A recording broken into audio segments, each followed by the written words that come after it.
우리 아이가 정말 사소하고 작은 사건으로 경찰에서 조사를 받다가 소년법원으로 송치되었는데 너무나도 억울하시죠. 불처분 결정을 해주겠다고 사전에 고지를 하고 심리장에 들어가는 것이 아니기 때문에 그 심리장에 들어갈 때의 긴장감이라는 것은 이루 말로 다 표현하기 어려운 정도입니다.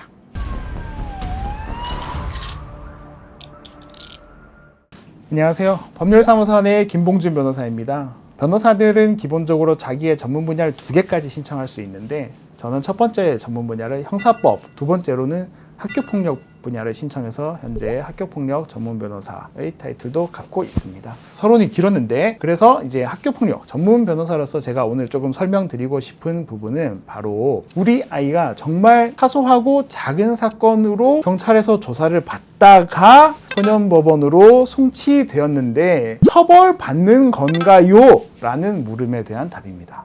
너무나도 억울하시죠. 이게 정말 혐의가 인정되는지 그렇지 않은지에 대해서도 다툼이 있는 사안에 대해 우리 법원은 심리를 개시하지 않는 심리 불개시 결정 또는 불처분 결정이라는 것을 통해서 보완하는 장치를 마련해두고 있습니다. 제가 이 뒤에서 조금 더 상세하게 설명을 드려보겠습니다. 먼저 소년보호 사건에 대해서 간단히 말씀을 드려보면 소년보호 사건은 형사 미성년자이거나 형사처벌 대상은 되지만 아직 범죄에 대한 처벌보다는 소년에 대한 선도가 더 우선시된다고 판단되는 청소년에게 형사처벌이 아닌 보호처분이라는 것을 하기 위해서 마련되어 있는 제도입니다. 소년법에 그 근간을 두고 있고 주로 이제 학교폭력이나 절도, 폭행과 같은 사건들이 소년법원으로 송치되어서 소년재판으로 진행되고 있습니다. 그러면 제가 아까 말씀드렸던 심리불개시란 어떤 의미일까요? 바로 소년보호 사건에서 재판이 진행되는 그 과정을 이제 심리라고 하는데 이 심리를 열지 않겠다는 결정을 의미합니다. 즉 쉽게 얘기하면 한번 봐줄게 라는 결정을 하는 것이죠.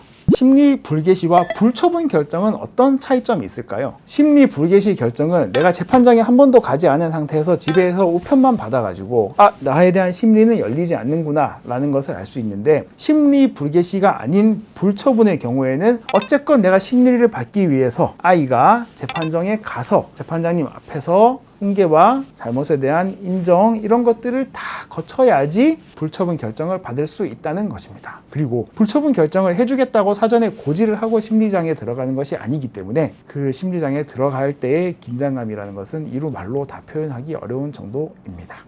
자, 그러면 어떤 경우에는 심리 불개시가 되고 어떤 경우에는 불처분 결정이 내려질 수 있는 걸까요? 대표적으로는 범죄 혐의 자체가 좀 불분명한 경우, 경미한 사건으로 보호 처분의 필요성이 없는 경우, 초범이고 반성 정도가 상당히 높은 경우, 그리고 피해자 측과 원만하게 합의가 된 경우, 이 요건을 모두 갖출 필요는 없지만 이 중 어느 하나라도 해당이 되어서 충분히 선도가 이루어질 수 있겠구나라는 판단이 들면 심리 불개시 결정을 하는 것으로 보입니다.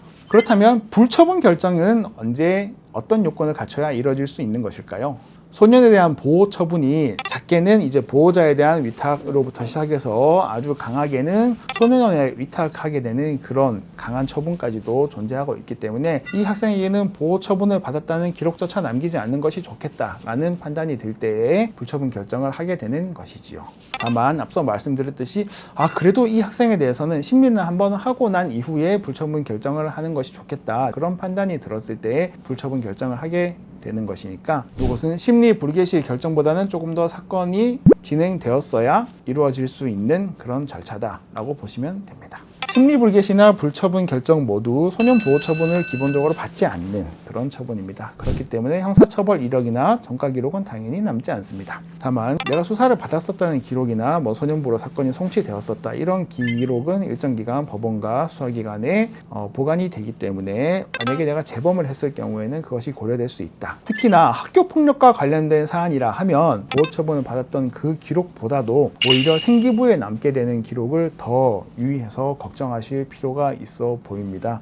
최근에 이게 생기부가 중고등학교 연계되는 것이나 이 기록되어 있는 기간이 2년에서 4년으로 늘어난 것이나 좀 개정된 사항들이 있기 때문에 궁금하신 분들은 직접 구글링을 해보시거나 아니면 저희 사무소에 연락을 주시면은 저희가 안내를 드릴 수 있을 것 같습니다. 심리불개시나 불처분 결정 모두 아직 법원에서 사건이 계류되어 있는 상황에서 재판장님이 결정을 하시는 것이기 때문에 내 사건이 경찰에서 소년법원으로 넘어간 이후에 내 의견을 빨리 내는 것이 중요합니다. 네, 오늘 영상에서는 소년보호 사건에서 심리불개시와 불처분 결정이 어떤 것인지 조금 알려드렸는데요. 도저히 우리 아이가 보호처분을 받는 것을 나는 보기 어렵다. 우리 아이가 꼭 심리불개시나 불처분 결정을 받았으면 좋겠다 하는 마음이 드시는 분이라면 법률 전문가의 상담을 꼭 받아보시기를 권해드립니다. 실제로 심리불개시나 불처분 결정을 받아본 변호사님들이 거기에 대해서 잘 알고 있으니까, 그게 저니까 저희 법률사무소 한해에 연락을 주시면 제가 성심성의껏 도움이 될 만한 안내를 드리도록 하겠습니다. 저는 법률사무소 한해의 학교폭력 그리고 형사법 전문 김봉준 변호사였습니다. 오늘 내용 유익하셨다면 좋아요, 구독, 알림 설정 부탁드리겠습니다. 감사합니다.